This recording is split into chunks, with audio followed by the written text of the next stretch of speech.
What if some of the characters in your chart came with built-in buffs, making the game of life easier to play?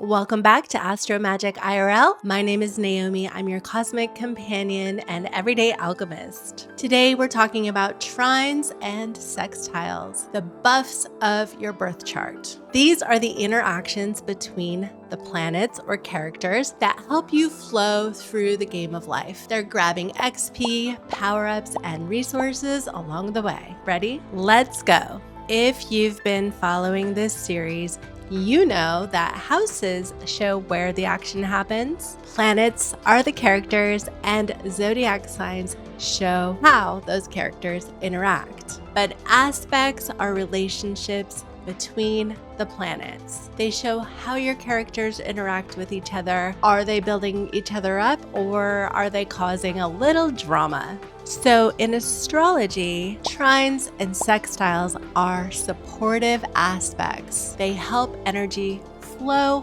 more easily. We're calling trines and sextiles the buffs of your birth chart because they bring less resistance, faster progress, and natural synergy. Quick math moment. Stay with me. Your birth chart is a 360-degree angle divided into 12 signs. A sextile happens when two or more planets are about 2 signs apart or 60 degrees. An easy way to spot this in your birth chart: fire signs, sextile air signs, and earth signs, sextile water signs. So if you have the sun in Pisces and the moon in Taurus, those two planets are in a sextile. They're giving each other a soft buff. Now, a trine happens when 2 or more planets are 4 signs apart from each other or 120 degrees. The easiest way to spot a trine? Same element. So if you have the moon in Cancer and Venus in Pisces, those are 2 water signs, those 2 planets are in a trine to each other, and that is a full buff. Okay, so let's dig into the trine a little bit more. When planets are in trine, it's like 2 characters moving in sync with each other.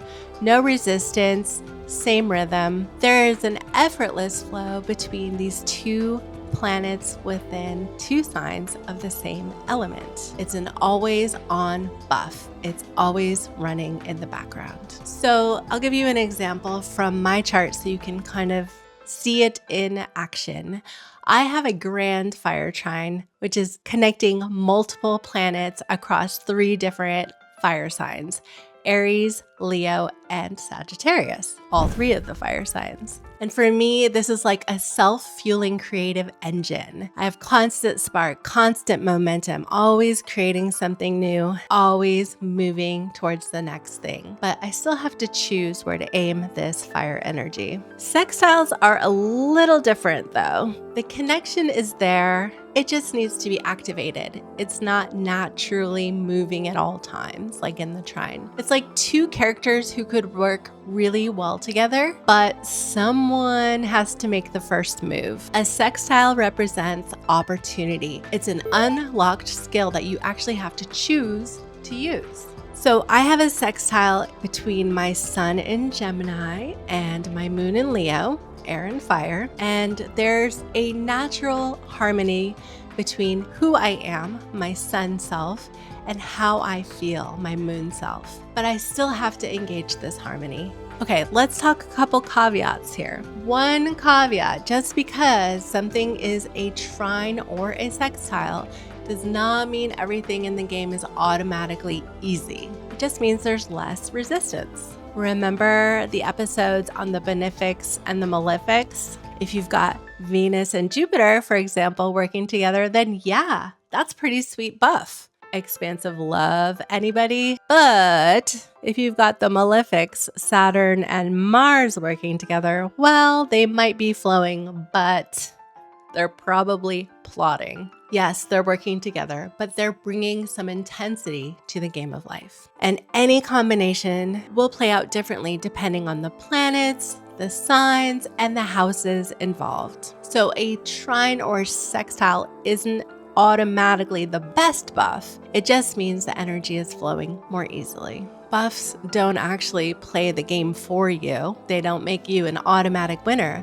You still have to step up and do your best, but they do make the gameplay a little bit easier for you to move through. So to recap, sextiles and trines are the buffs of your chart. They're your natural advantages, but they don't always feel like non-stop blessings. Sometimes they help you grow, and other times they're just the parts of your life that are quietly working so well you forget to notice them.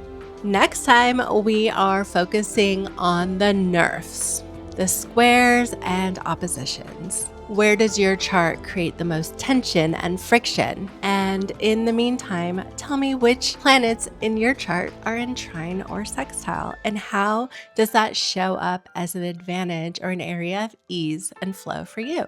And if this series is helping you see astrology a little bit differently, please like and subscribe. I post a new video every Thursday.